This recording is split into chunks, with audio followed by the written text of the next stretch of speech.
Hey, it's Dom here from Wakeford Digital, and in today's video I'm going to show you how you can update your Google business profile to reflect your trading hours over the festive or holiday period.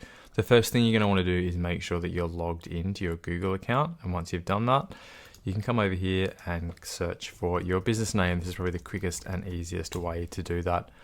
What you can see over here is your Google business profile, and then you're going to want to scroll down and click on edit your business information. From here, you click on hours, scroll down to special hours, where you can click the pencil icon, and then you can choose whether you're open or closed on specific days, and you can scroll down a little bit further as well and click add a date, and that will enable you to choose some more specific days. So if you're taking a bit more of an extended time off over the Christmas or New Year period, you can also add those dates in, like we've done here, to let people know whether you're open or closed.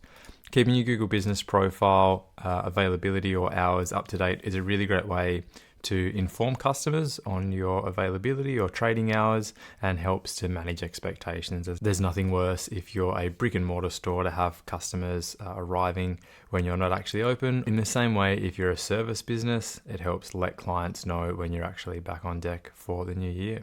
Once you're happy with all the changes, you can click save, and then it normally takes about 10 minutes for that to be approved and rectified on your Google business profile. And you can click this drop down here to check and make sure that those changes have been reflected